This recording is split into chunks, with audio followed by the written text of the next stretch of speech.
But now, brother! Stand and fight! Stand up now! Welcome to Durbania. I'm Durban, and this is my spoiler-free review for Ben-Hur. It was actually a pretty good movie. There's a lot of strengths to it, but there's also a lot of weaknesses to it, so we'll just go ahead and start with a lot of those positives. I mean, overall, you just got the story of this guy, Judah Ben-Hur. It takes place during the time of Jesus. It takes place in Jerusalem, and it has a lot to do with the Roman occupation there, and just kind of like Rome forcing their views and their life and everything on everybody else. And I thought it was just kind of an interesting look at that because, you know, Judah Ben-Hur is a super rich guy. So, yeah, he was kind of like everybody else. I don't like Rome. I don't want Rome here. But he was also super rich. So he still lived pretty good. And then you had the poor in Jerusalem who were really feeling the oppression of Rome and really getting that. So you kind of had this thing where you had these zealots and Rome was wanting to put down the zealots. You had this thing where Judah Ben-Hur's like, well, I don't like the zealots either because I like peace. But, you know, I'm not going to betray my people or anything like that. So, you know, it was kind of interesting the way they did this story and, you know, the time frame it takes place in and things like that. It's a very classic story about two brothers.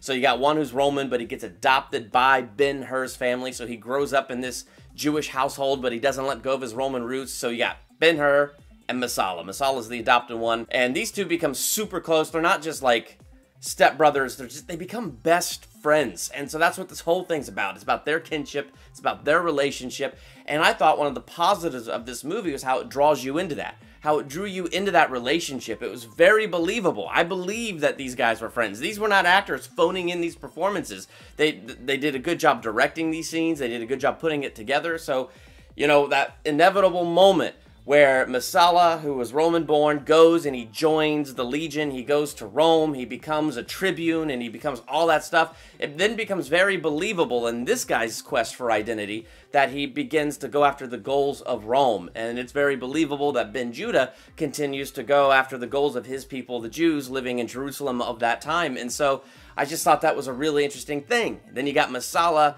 trying to get Ben-Hur to be like, give me names of zealots and all that fun stuff. And Ben-Hur's like, no, I'm not going to name names. And this is where the wedge begins. And it was actually kind of tragic. So they did a really good job with that. And then everything, of course, goes south. Ben-Hur loses everything, gets sold into slavery, gone for 5 years, doesn't see his wife for 5 years, doesn't know what happened to his mom and his sister. For all he knew, they were crucified because they were all arrested together. And so it's a very compelling story when it comes to that. There was a lot of things that were very different from the original, and I liked that. I liked how this movie was not a remake of the 1959 Ben-Hur, especially since the 1959 Ben-Hur was 3 hours and 47 minutes long.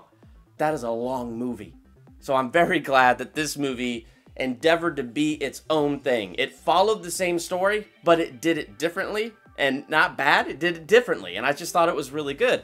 So you have Ben-Hur, Messala, they did a great job with that relationship. They also did a great job with Morgan Freeman because he's Morgan Freeman. And so that's the other thing I liked is you got Ben-Hur and Morgan Freeman together, the way they built that friendship up, the way they built that relationship and mentorship and all the stuff that happened in that relationship. I thought that was really, really cool. And so that was a lot of the positives, on top of the fact that, you know, there was a lot of good action. I mean, this whole movie builds up to this amazing chariot race that I will say no more about because this is a spoiler-free review. And I thought the way they shot that race, the way they put it together, it was very action-packed. It was very good. Visually, it was a very good movie. We got to see it in 3D. I did enjoy that. I don't feel like it had to be in 3D, but nonetheless, it did look very good. So those are a lot of the positives that are going for this movie and the things that I thought were really good. The parts that were kind of negative for me, it's kind of hard because you do have to separate yourself from the 1959 version. So if you saw the 1959 version and you really enjoyed it, there's a lot where you do have to separate yourself from it. And so if I had never seen the 1959 version, as we're getting towards the end of Ben-Hur, just the structure and the sequence of how things go, if I hadn't seen that 1959 version, I think I would have known there was something wrong. But I'm not sure that I would have been able to pinpoint it or put my finger on it. I mean, it definitely, the ending of this movie, it felt rushed. It felt like big event happened and, okay, now let's tie up everything. Done. It felt rushed. And if I hadn't seen the original, I don't think I would be able to tell you why. But I have seen the original. And there was just a lot more of the character development because it was a 3-hour and 47-minute movie that made the way things came together have more of a payoff. It was just great characterization. It was a great resolution. It was very emotional. It was very good.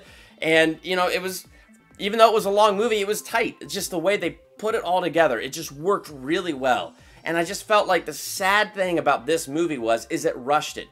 It rushed what was the point of this entire movie. What all of this character development, what everything was pushing towards, they rushed it. Now they got there. I mean, you get to see the epic point of this epic movie. But you get there with a little less satisfaction, in my opinion, because it feels like it was rushed. And so, I don't know, that's kind of my view on that. So in the end, I give Ben-Hur 3 out of 5 stars.